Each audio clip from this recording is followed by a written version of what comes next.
Bismillahirrahmanirrahim. Wahai saudaraku seiman, apa kurang cukup bukti-bukti bahwasanya Allah itu ada? Bukankah pergantian siang malam sudah nyata depan mata kita?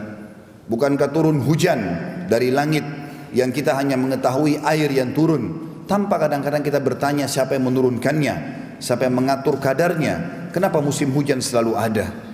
Bukankah fenomena banyak sekali di langit sana, burung yang berterbangan, bintang-bintang di langit, terbitnya matahari pada siang hari kita bisa rasakan teriknya, malam hari bulan bisa kita lihat cahayanya, rembulannya. Dan bukankah di bumi juga cukup banyak?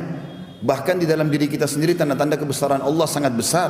Allah mengatakan dalam Al-Quran, wa fi anfusikum afala tubsirun, dalam diri kalian terdapat tanda-tanda kebesaranku, kata Allah. Tidakkah kalian melihat? Kita manusia lahir sudah memiliki semua fasilitas, kedua mata, kedua kuping, lisan, bibir, hidung, tangan, kaki, kemaluan, segala macam fasilitas yang luar biasa. Dengan mata yang kecil kita bisa melihat apa saja yang kita inginkan, membedakan mana gelap dan mana terang. Hidung yang sangat kecil lubangnya bisa bedakan mana wangi dan busuk seketika. Bukankah tangan kita bisa dengan jari-jari yang kecil ini mengangkat sekian kilo barang, mendorong barang yang berat, bahkan bisa membedakan mana barang yang kasar dan halus seketika. Bukankah kaki kita bisa melangkah kemana saja kita inginkan? Bukankah kemaluan kita berfungsi sangat luar biasa? Dan kita manusia fungsinya selain kita beribadah kepada Allah SWT adalah memilih dan menikmati saja. Pada saat lapar tinggal pilih makanan yang kita inginkan. Ini gurih, manis, pedas. Kemudian kita makan dan kita mengatakan enak ya. Setelah itu tidak ada urusan lagi kita. Milih dan menikmati. Setelah masuk seperti ujung jari kita di tenggorokan saja, kita sudah tidak ada urusannya dengan makanan itu. Sebuah sistem raksasa di tubuh kita mengatur mana makanan yang akan menjadi bagian darah, yang akan menjadi bagian energi, nutrisi tubuh, mana yang akan jadi kotoran. Kita tidak pernah tahu masalah itu. Bahkan setelah dikelola pun ada sistem yang sangat rapi, membuat perut kita mulus dan kita tinggal di kamar kecil membuangnya. Kita tidak bisa bayangkan teman-teman kalau tidak keluar kotoran itu, seperti apa keadaan tubuh kita. Mungkin seluruh organ tubuh ini rusak. Begitu luar biasa sistem raksasa yang ada ini. Belum kita lihat lagi fenomena di sekitar kita. Tumbuh-tumbuhan yang begitu banyak, beragam macam dari rumput yang kecil sampai pohon yang besar, sampai beringin yang besar, beragam macam buah-buahan. Ini anggur bentuknya seperti ini, apel seperti itu, jeruk seperti ini, dengan rasanya yang berbeda-beda, dengan bentuk dan warna yang berbeda-beda, aroma yang berbeda-beda. Begitu juga dengan hewan-hewan, dari semut yang kecil, serangga, sampai ke gajah yang besar, dengan kulit, warna kulit, bentuk tubuh, sistem pencernaan, sistem menyerang, sistem memangsa makan, sistem mempertahankan dirinya. Sampai para ilmuwan manusia kadang-kadang meneliti satu hewan butuh sekian puluh tahun baru mereka sampai pada titik mengatakan luar biasa. Dan sekian banyak fenomena yang membuktikan adanya Allah Subhanahu wa taala. Anda sebagai seorang muslim dimudahkan oleh Allah dan dimanjakan. Begitu lahir orang tua muslim sudah dikasih tahu, Tuhanmu itu namanya Allah. Begini caranya kamu menyembah, solatlah 5 waktu. Caranya seperti ini, tinggal wudu, kemudian solat, hadap kiblat, tutup aurat. Disampaikan mana halal, mana haram. Punya panduan hidup sehingga kita terkontrol dalam kehidupan kita. Tidak ada orang yang lebih rapi dari seorang muslim. Semua hidupnya tertata, makanannya, minumannya, pergaulannya, pendapatannya, semuanya ditata rapi. Bahkan hubungannya dengan Allah ditata bagaimana dia harus menyembah Allah. Ada kitab turun dari langit, Al-Quran merincikan semua hukum-hukum. Apalagi yang kurang kira-kira tanda-tanda kebesaran Allah. Dan Allah memperingatkan kepada kita, siapapun yang beriman dan patuh akan saya luaskan rezekinya, saya akan penuhi semua kebutuhannya. Dan siapa yang melanggar maka akan aku hukum. Kalau fenomena ini semua sudah jelas Allah itu ada, kenapa masih ada orang yang berpikir untuk melakukan kemaksiatan kepada Allah? Maksiat kepada Allah ini berbahaya sekali efeknya. Kalau dia sifatnya individual dan dia masih menutupi aibnya, itu masih lebih ringan dibandingkan orang yang terang-terangan dengan kemaksiatan. Kalau orang kerja di kantor melakukan satu pelanggaran, saya sangat yakin tidak mungkin dia berani melakukannya dengan terang-terangan. Kalaupun naudzubillah seseorang mencuri, menulis nota palsu atau melakukan apa saja, saya yakin dia menyembunyikan dirinya karena takut sama atasannya. Bagaimana seseorang tidak berpikir dia takut dengan Tuhannya yang mengawasi dia setiap saat? Tidak ada kata-kata tidur bagi Allah Subhanahu wa taala. Dalam ayat kursi Allah mengatakan la ya'khudhu sinatun wala naum. Allah tidak pernah mengantuk apalagi tidur. Allah mengawasi semuanya. Maka kalau seseorang berbuat dosa lalu dia tutupi dirinya, lalu dia bertobat kepada Allah, satu hal yang positif. Tapi yang sedang kita ingin diberatkan, banyaknya orang yang sengaja terang-terangan melakukan kemaksiatan. Bukan cuma itu, mengajak orang lain sehingga orang lain terjerumus dalam perbuatan-perbuatan yang salah dan melanggar kepada Allah Subhanahu wa taala. Dan ini efeknya sangat besar. Kapan kemaksiatan merata, maka jangan heran dengan darinya fenomena-fenomena alam. Gempa, tsunami, banjir, dan negara kita sedang ditimpa itu. Kalau ada orang menganggap itu bukan cobaan dan itu adalah azab dari Allah, sungguh luar biasa. Satu perkampungan tenggelam dengan rumahnya dan penduduknya semua, tiba-tiba, dan mereka tidak bisa melarikan diri. Dan Allah sudah menjelaskan itu dalam Al-Quran tentang masalah itu. Itu akan datang. Kalau masih ada orang yang mau melakukan kemaksiatan dan merajalelakan itu, maka akan terjadi hal itu. Saudaraku seiman, di dalam Islam cobaan itu dibagi menjadi dua. Ada cobaan sifatnya individual dan ada sifatnya bencana. Kalau cobaan akan datang kepada individu, dan itu semua pasti akan merasakan itu.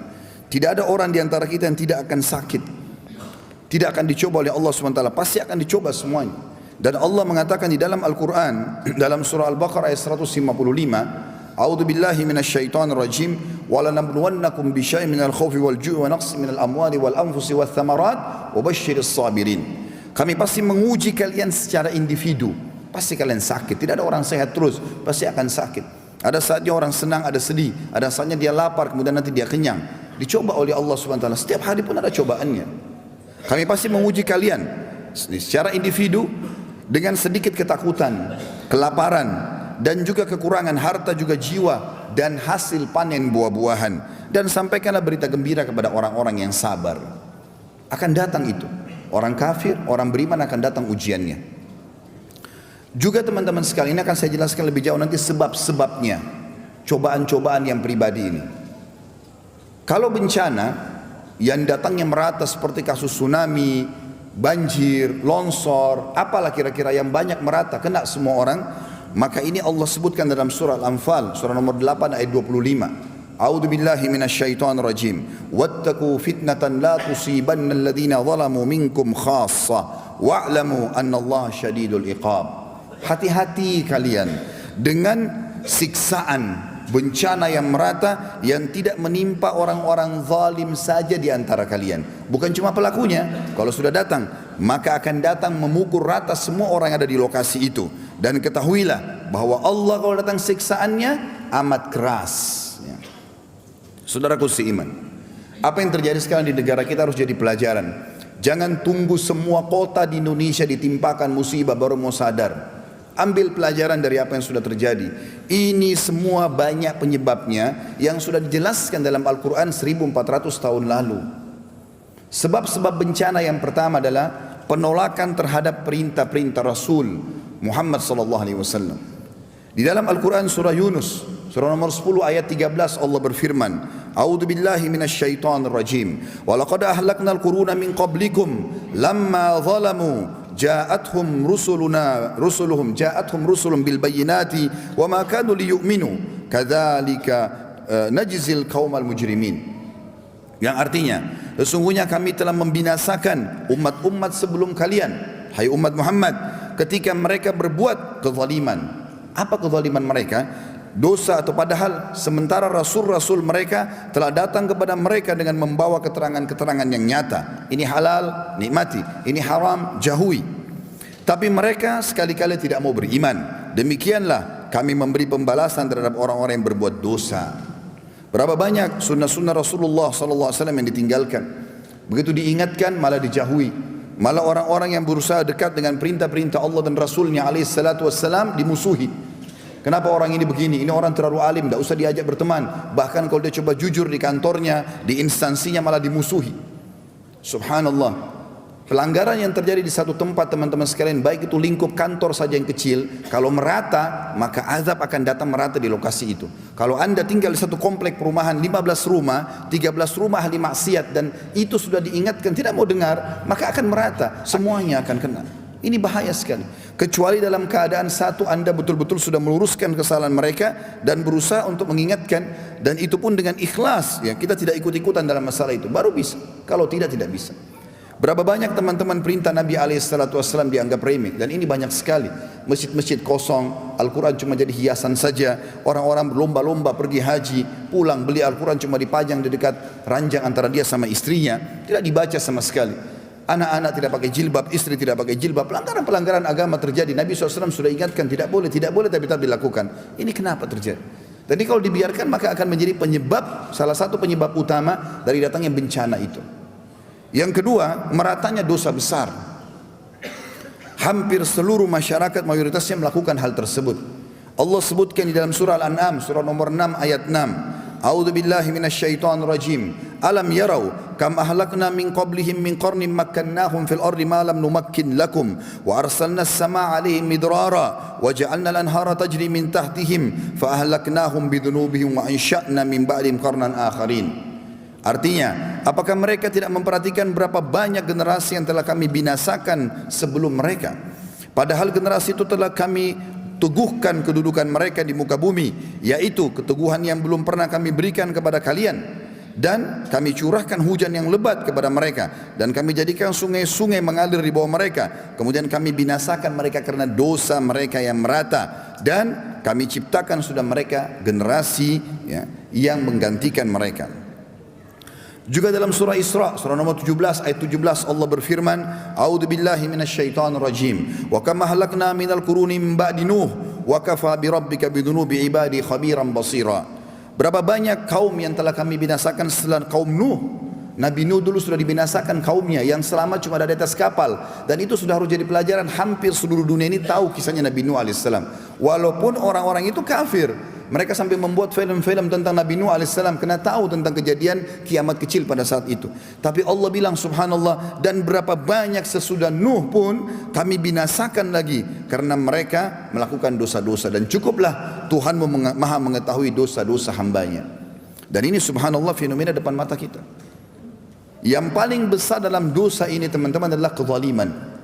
Kalau sudah merata kezaliman tersebut, lalu ikut di bawahnya semua perbuatan-perbuatan yang lain. Karena kezaliman kata para ulama dibagi dua. Ada kezaliman yang besar sekali, yaitu syirik kepada Allah subhanahu wa ta'ala, kufur kepada Allah. Allah sudah suruh meminta langsung kepada dia, masih minta kepada kuburan ini, masih pakai kepada pohon keramat itu, masih pakai jimat ini dan jimat itu. Para sahabat sudah mencontohkan kepada kita bagaimana mereka kalau sendalnya putus mengangkat tangan ke langit sambil mengatakan, ya Allah, sendal saya putus, gantikanlah. Bagaimana baginda Nabi SAW sudah jelas-jelas dijanjikan kemenangan di perang Badar, lalu beliau menangis-nangis sambil memohon kepada Allah di kemahnya. Sampai Abu Bakar merasa prihatin sambil mengatakan, ya Rasulullah, kasihani diri anda. Kata Nabi SAW, biarkan hatiku tenang hai Abu Bakar. Setelah itu beliau tertidur, baru beliau bangun mengatakan sambil senyum, berita gembira, Allah telah menjanjikan kemenangan buat kita ekstra daripada janjian yang awal. Sudah dijanjikan pun masih tetap berdoa kepada Allah subhanahu wa ta'ala. Benda-benda selain Allah subhanahu wa ta'ala ini makhluk. Kita sama pohon sama, sama batu sama, sama kuburan sama. Imam Nawawi rahimahullah mengatakan, saya heran melihat orang yang minta-minta di kuburan, sementara di dalam kuburan itu manusia seperti dia yang sudah jadi tulang belulang. Kalau dia yakin bisa memberikan manfaat kepada dia, kenapa dia tidak minta kepada Tuhannya pencipta batu dan manusia itu? Maka harusnya minta kepada Allah subhanahu wa ta'ala. Bukan lagi menggantungkan segala macam jimat. Sampai kata Nabi SAW, man allaka tamimatan faqad asyrak. Siapa yang menggantungkan jimat baik di tubuhnya, di rumahnya, di kendaraannya, maka dia telah berbuat kesyirikan kepada Allah. Dan ini kezaliman yang paling besar, syirik kepada Allah. Dalam surah An-Nisa Allah menjelaskan kalau ada orang meninggal kemudian dia tidak bertaubat dari syiriknya ini, maka dalam surah An-Nisa Allah katakan, innallaha la yaghfiru an yushraka bih wa yaghfiru ma duna dzalika liman yasha. Allah tidak akan memaafkan dosa syirik kalau dia meninggal tidak sempat taubat, dan Allah mengampuni dosa apapun yang selain daripada itu. Itu kezaliman yang paling tinggi adalah seseorang berbuat syirik kepada Allah, dan ini berapa banyak fenomenanya di masyarakat kita. Kezaliman yang paling rendah adalah kezaliman seseorang hamba pada dirinya sendiri. Bagaimana dia melakukan kemaksiatan dan tidak taubat kepada Allah SWT. Apalagi kata ulama, dia melakukan maksiat secara terang-terangan. Dia berzina malam hari, Allah tutupin sampai pagi tidak ada yang tahu. Pagi hari dia sendiri yang sebarkan di kantornya, di teman-temannya. Semalam saya begini dan begitu. Kata Nabi SAW dalam hadis Bukhari, ini orang yang paling buruk kedudukannya di sisi Allah pada hari kiamat. Karena Allah tutupi aibnya, dia malah buka. Kenapa harus dibuka? Harusnya kita tutupin aib tersebut. Allah Subhanahu wa taala menjelaskan masalah kehancuran negeri-negeri karena kezaliman ini, kesyirikan dan juga orang berbuat maksiat lalu dia melebarluaskan atau menyebarluaskan kemaksiatan itu. Dalam surah Al-Hajj, surah nomor 22 ayat 45, A'udzubillahi minasyaitonir rajim. Fa ka'ayyin min qaryatin ahlaknaha wa hiya zalimah fahiya khawiyatun ala urushiha wa bi'rin mu'attalatin wa qasrin masyid. Berapa banyak kota dan negeri-negeri yang telah kami binasakan, yaitu penduduknya dalam keadaan zalim. Kata ulama, zalim yang paling tinggi kemusyrikan. Dan ini tidak taubat sebelum meninggal. Kemudian saya sudah kasih contoh-contohnya. Lalu kezaliman yang paling adalah berbuat dosa lalu dia iklankan dosa itu. Dia malah dukung orang-orang. Dia malah buka diskotik, malah buka karaoke, malah buka maksiatan supaya orang lain terjerumus. Dia terang-terangan melakukan kemaksiatan. Kata Allah, maka lihatlah tembok-tembok kota itu rubuh menutupi atap-atap rumah mereka. Berapa banyak sumur-sumur yang akhirnya tidak lagi dipakai, dan juga istana-istana yang tinggi tinggal menjadi kenangan. Bukankah depan mata sekarang foto kita bisa lihat itu? Bangunan mewah sudah runtuh, jembatan besar bisa runtuh. Apa saja tiba-tiba, kalau seandainya orang bisa menyelamatkan diri dari azab Allah teman-teman, pasti orang-orang ini bisa menyelamatkan diri. Tapi subhanallah, Allah subhanahu wa ta'ala mengingatkan dalam banyak ayatnya juga, kalau seandainya Allah datangkan siksaan itu, maka Allah datangkan sekonyong-konyong, orang tidak bisa selamat. Dengarkan firman Allah subhanahu wa ta'ala. Jangan anda berpikir kalau azab Allah datang, gempa, tsunami bisa melarikan diri. Tidak akan pernah bisa. Kalau Allah sudah catatkan anda termasuk kena di situ, maka na'udzubillah pasti akan kena. Dengarkan surah Al-An'am ayat 44. Allah berfirman, A'udzubillahi minasyaitonir rajim. Hatta idza farihu bima utu akhadnahum bagatan fa idahum mublisun. Dan apabila mereka telah bergembira dengan apa yang telah kami berikan kepada mereka, maka kami siksa mereka sekonyong-konyong, dan ketika itu mereka terdiam dan putus asa. Kata ulama tafsir, yang dimaksud dengan kalimat mublis, ya, mublisun adalah orang-orang yang putus asa karena tidak bisa melarikan diri dari siksaan itu. Walaupun dia berusaha, maka dia tidak akan bisa. Hasan Basri mengatakan rahimahullah, maka kalau seseorang berusaha melarikan diri dari azab itu, maka tidak akan pernah bisa dia melarikan diri karena Allah sudah mencatatnya itu. Harus hati-hati. Dan subhanallah, sebelum Allah subhanahu wa ta'ala menghukum seorang hamba, maka Allah subhanahu wa ta'ala memberikan kepada mereka peringatan-peringatan terlebih dahulu. Kalau mereka tidak mau dengan peringatan-peringatan itu, maka akan datang siksa yang berat. Saya sangat yakin, sebelum datang tsunami yang besar ada peringatan yang kecil. Sebelum badai yang besar longsor ada peringatan yang kecil. Pasti selalu begitu. Tapi karena tidak mau diengahkan, maka Allah hancurkan sekalian. Di dalam hadis Bukhari, kata Nabi SAW kepada para sahabat, waktu itu sahabat menanyakan, ya Rasulullah, anuhliku wa fina salihun, apakah kami bisa binasa sementara di tengah-tengah kami orang soleh? Kata Nabi SAW, na'am, idza kathural khabath. Iya, kalau kemaksiatan lebih banyak daripada kebaikan, pasti semuanya rata. Dalam hadis lain kata Nabi SAW, semuanya akan dibinasakan oleh Allah Subhanahu Wa Taala, termasuk orang solehnya. Kalau tidak sempat amar ma'ruf nahi mungkar, itu tetap Allah Subhanahu Wa Taala binasakan. Lalu kemudian Allah bangkitkan nanti dan dihisab amalnya sesuai dengan amal masing-masing. Jadi kalau kita berada di tempat kemaksiatan bahaya. Kapan datang musibah kita juga bisa kena di situ. Kecuali dalam satu keadaan, sekali lagi, antum atau anda sempat amar ma'ruf nahi mungkar. Ini adalah penyebab yang ketiga.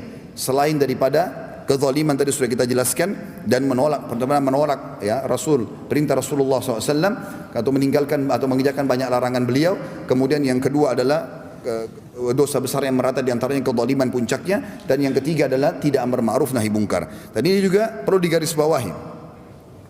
Allah Subhanahu wa taala teman-teman tidak akan merusak satu negeri sementara penduduknya berbuat kebaikan. Allah jelaskan dalam surah Hud surah nomor 11 ayat 117. A'udzubillahi minasyaitonir rajim. Wa ma kana rabbuka liyuhlikal qura bidzulmin wa ahluha muslihun. Sekarang kalau anda pulang sebentar bisa dibuka surah Hud surah nomor 11 ayat 117. Ayat yang paling luar biasa. Allah mengatakan, dan Tuhanmu Muhammad sekali-kali tidak akan membinasakan negeri-negeri secara zalim. Enggak mungkin Allah datangkan tanpa sebab, mustahil, enggak mungkin. Sementara penduduknya berbuat kebaikan, tidak akan pernah ada musibah datang. Selama di situ kebaikan-kebaikan, Allah tidak akan ratakan azab. Bahkan kalaupun ada orang kemaksiatan dan dia tutupi kemaksiatannya, dia tidak sebarluaskan, dia tidak terang-terangan, maka itu juga akan membuat terhambatnya atau tidak datangnya azab yang umum. Tapi kapan diterang-terangkan tadi, dia marah-marah, malah pamer kemaksiatan itu, malah mengajak orang lain, maka ini akan menjadi masalah yang besar. Dan hati-hati, dalam hadis kata Nabi SAW, kalian harus menyeru kepada kebaikan, melarang atau mencegah kemungkaran, melarang pelaku kezaliman hingga kalian mencegahnya secara paksa kalau perlu. Nggak boleh dia dibiarkan buat maksiat atau menyebarkan. Tahan dengan kekuatan, kata Nabi SAW. Dan menariknya pada kebaikan secara paksa, atau Allah akan munculkan perselisihan dalam hati kalian. Dan sampai orang yang terbaik di antara kalian pun berdoa tidak akan diijabah oleh Allah. Dan ini hadis sahih riwayat Bukhari. Allah is calling you.